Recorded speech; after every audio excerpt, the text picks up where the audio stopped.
Hola amigos y bienvenidos a Verdad en la Red. Tradidi quod et accepi.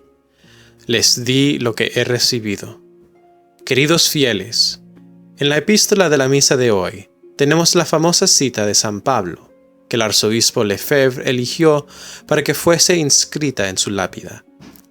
Y si van al sitio de su sepelio en Écon, Suiza, podrán ver estas palabras que han sido grabadas allí en su lápida como él deseaba, las palabras Tradidit quod et accepi, les di lo que he recibido.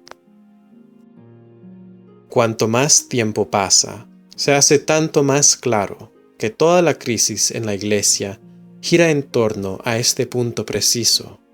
Ello es, la cuestión de la tradición, término que proviene de la palabra latín tradere, entregar o pasar. Tradicionalmente, la Iglesia siempre ha entendido que la tradición significa simplemente lo que dice la palabra: entregar o pasar a otros el depósito de la verdad divina, que nosotros mismos recibimos de aquellos que nos precedieron, en una línea de sucesión que se remonta a los apóstoles, quienes recibieron esta verdad de nuestro Señor, quien, como dice el Evangelio, la recibió él mismo de su Padre. Esta noción de tradición se expresa en las palabras de San Pablo a su discípulo Timoteo, a quien había ordenado obispo. Oh Timoteo, guarda lo que ha sido puesto en tu cuidado, que en latín es mucho más conciso. Oh Timote, depositum custodi. La Iglesia, desde sus inicios hasta el Concilio de Vaticano II, siempre entendió la tradición de esta manera. Era la entrega de un depósito sagrado, el cual se suponía que no habría ni de cambiar ni al que se debería agregar, sino simplemente guardar o cuidar. Esta es la noción solemnemente definida en el Concilio de Vaticano I, contrario a la nueva noción de tradición que ya comenzaba a aparecer en esa época. Esto decía, Vaticano I definió esto de tal manera: la doctrina de la fe que Dios reveló no ha sido transmitida como una invención filosófica a la mente humana para ser perfeccionada, sino que ha sido confiada como un depósito divino a la esposa de Cristo, para ser fielmente custodiada e infaliblemente interpretada. Por lo tanto, también esa comprensión de sus dogmas sagrados debe mantenerse perpetuamente, lo que la Santa Madre Iglesia ha declarado una vez, y nunca debe haber menoscabo de ese significado bajo el nombre engañoso de una comprensión más profunda. Y sin embargo, desde el Vaticano II, una nueva noción de tradición se ha impuesto en la Iglesia, la idea de que la tradición es viviente, que esta nueva noción es, de hecho nueva, se demuestra por el hecho de que en el hombre de esta nueva tradición, Roma ha condenado a aquellos que aún mantienen la visión anterior. Esto se hizo explícitamente en 1988 en el documento Ecclesia Dei Afflicta, que decía que el arzobispo Monseñor Lefebvre y los que se habían reunido a su alrededor tenían, entre comillas, una noción incompleta y contradictoria de la tradición, que no tiene suficientemente en cuenta el carácter vivo de la tradición. Y sin embargo, el Monseñor Lefebvre y nosotros, que nos hemos reunido a su alrededor, simplemente enseñamos lo que la Iglesia siempre ha enseñado sobre la naturaleza de la tradición. Al condenarnos, entonces, Roma simplemente se está condenando a sí misma, porque está revelando su propia contradicción con lo que la Iglesia siempre ha enseñado sobre este punto. Veamos, entonces, este crucial pasaje de esta epístola de San Pablo, que es, por así decirlo, la piedra angular o la resistencia a las novedades procedentes de Roma en los últimos 40 años. Veremos que, de hecho, aquellos que hoy se califican como tradicionalistas son simplemente católicos fieles, y que para ser católico uno tiene que ser tradicionalista, ya que la tradición es la base misma de nuestra fe. Primero, recordemos el contexto de este pasaje que leemos en la epístola de la misa de hoy. San Pablo está escribiendo a los corintios, algunos de los cuales habían comenzado a enseñar que no hay resurrección del cuerpo. Este fue un error típico de los griegos, algunos de los cuales tenían una noción falsa de la unión del cuerpo y el alma, e imaginaban que el alma estaba, por así decirlo, aprisionada en el cuerpo. Incluso tenían una pequeña máxima que expresaba esta idea: soma sema, el cuerpo es una tumba. Para estos griegos, entonces, la idea de la resurrección del cuerpo fue muy difícil de aceptar, porque vieron el cuerpo como una especie de prisión o tumba de la cual el alma fue liberada por la muerte. La resurrección del cuerpo entonces para ellos fue una reaprensión del alma en esta tumba del cuerpo, y así algunos de los cristianos en Corintio, que queda en Grecia, habían comenzado a rechazar este dogma fundamental de su nueva fe. Sin embargo, lo que nos interesa particularmente esta mañana no es precisamente este dogma de la resurrección del cuerpo, sino la manera en que San Pablo refuta este error de los griegos. Tenga en cuenta que él no dice cómo bien podría haberlo hecho. Vi a Cristo resucitado, así que sé que los muertos resucitarán con sus cuerpos. No. En lugar de basarse en su propia experiencia y refutar a los corintios de esa manera, se opone a ellos más bien simplemente citando la tradición. Tradidi quod et accepi. Les he entregado lo que también recibí, como Cristo resucitó al tercer día según las Escrituras. San Pablo, entonces, es, podemos decir, el primero de los tradicionalistas.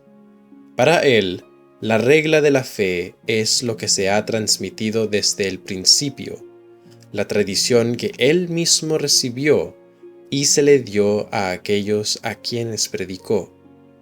Esta es la regla fundamental que supera incluso su propia experiencia, a la cual hace referencia aquí solo al final, al citar a todas las otras personas que habían tenido apariciones de Cristo resucitado, y luego finalmente menciona la suya. Y por último, también fue visto por mí, como por alguien nacido a destiempo, porque yo soy el más insignificante de los apóstoles, que no soy digno de ser llamado apóstol, porque perseguí a la iglesia de Dios.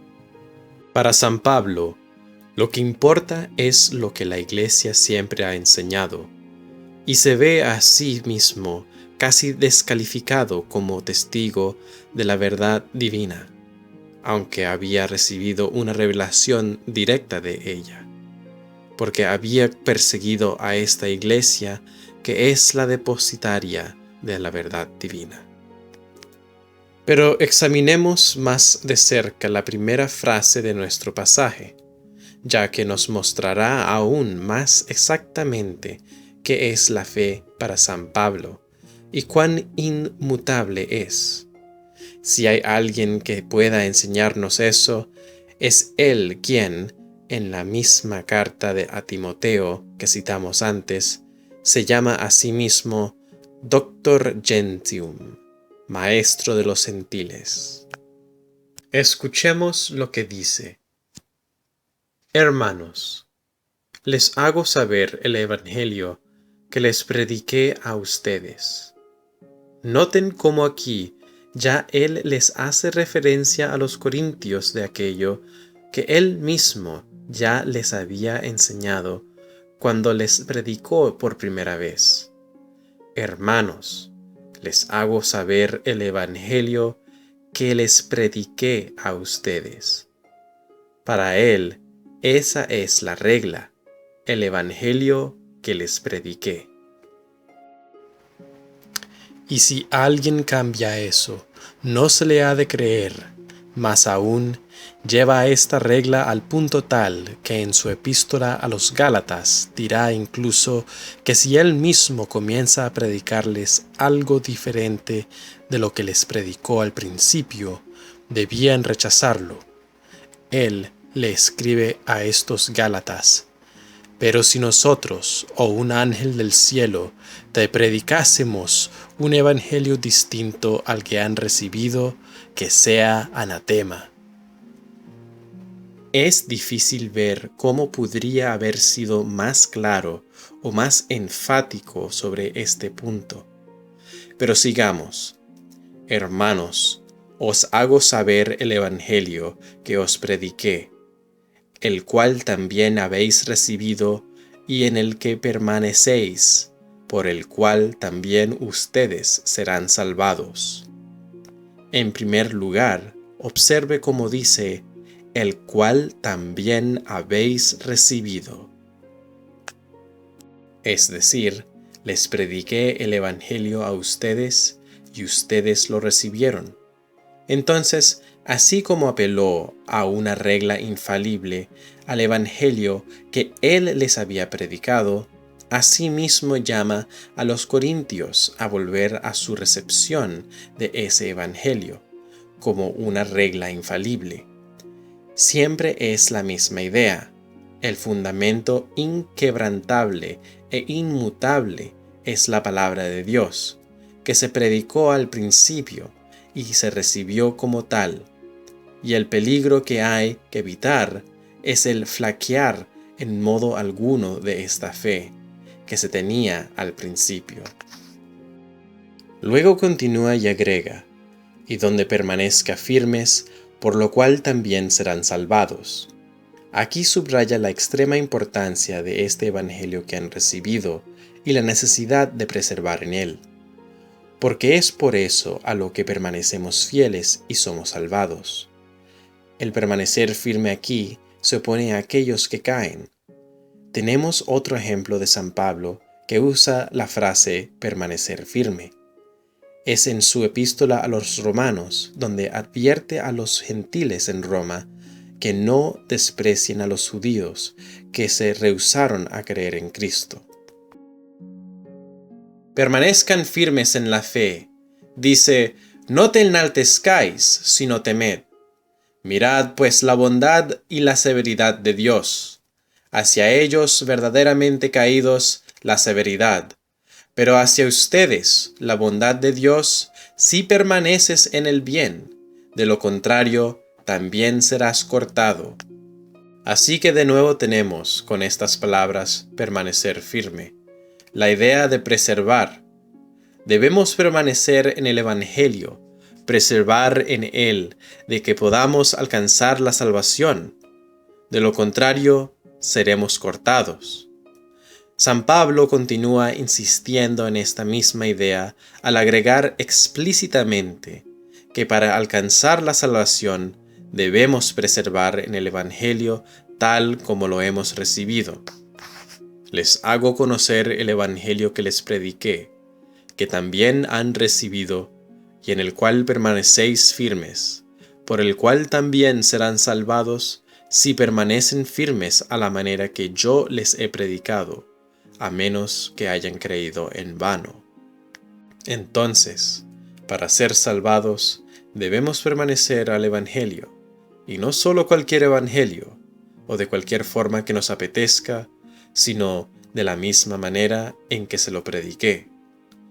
Si lo cambiamos o agregamos a éste de forma alguna, habremos creído en vano, porque habremos dejado nuestra primera creencia y la habremos cambiado por otra que ya no salva, sino que es vana, vacía, sin fuerza salvadora, porque ya no creemos en lo que Dios nos dijo, sino en algo que nosotros hemos inventado por nuestra cuenta.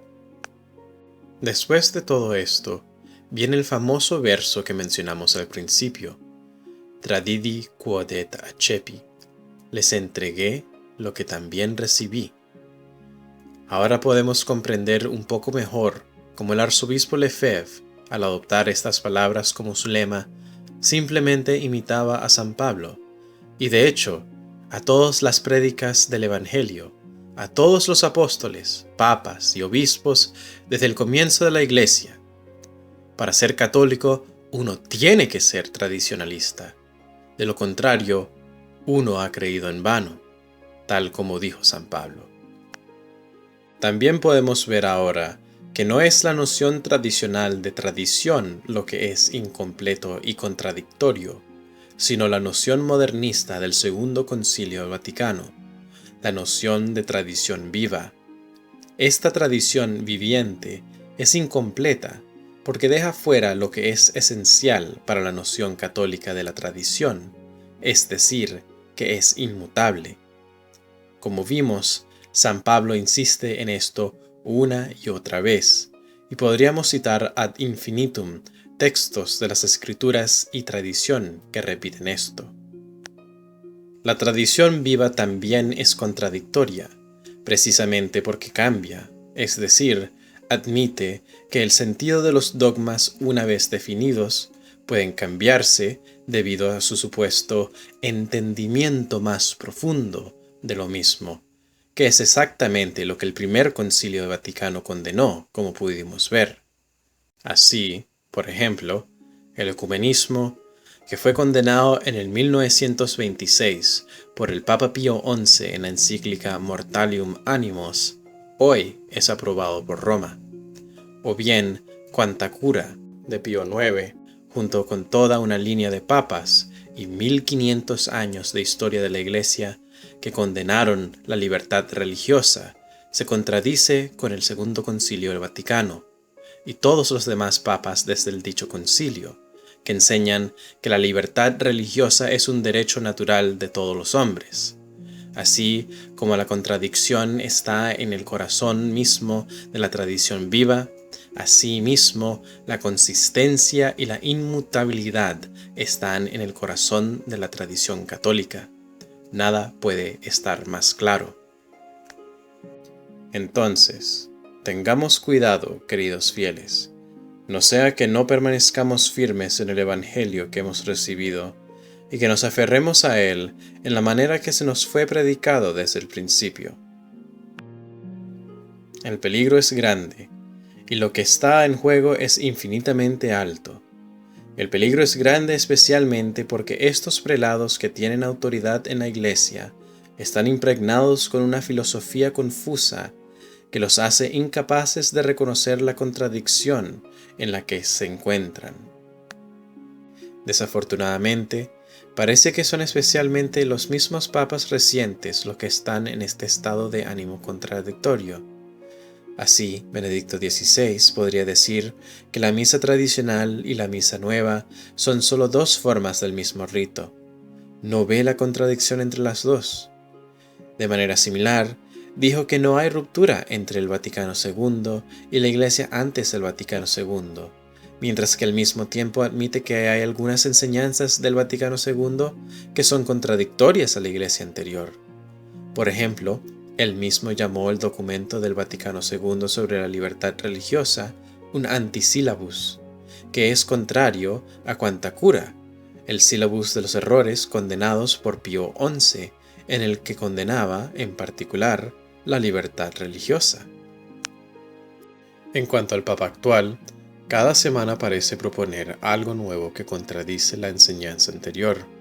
Esta semana, por ejemplo, los católicos de todo el mundo aprendieron que, de hecho, a pesar de las enseñanzas de la Iglesia Católica desde el principio hasta ahora, incluso el nuevo catecismo oficial de la Iglesia Conciliar que dicen lo contrario, que la pena capital es moralmente incorrecta. Algunos intentan oponerlo a sus predecesores desde el Concilio Vaticano II, pero de hecho también ellos, como vimos, admitieron este principio de que las enseñanzas de la Iglesia están sujetas a cambio en virtud de la tradición viva. Por lo tanto, él simplemente está aplicando lo que ellos enseñaron. Así que recemos a la Santísima Virgen, quien por sí sola, como nos dice la liturgia, ha destruido todas las herejías de todo el mundo, para que nos preserve de esta horrible confusión que en forma tan extraña ha invadido la Iglesia de Dios, de este contagio diabólico que ha enfermado a la Iglesia. Que ella nos conceda la gracia de aferrarnos al Evangelio en la manera en que nos fue predicado desde el principio, para que podamos alcanzar la salvación. Demos gracias también a Dios una vez más por el arzobispo Marcel Lefebvre, quien nos entregó lo que había recibido, para que también nosotros mismos pudiéramos recibirlo.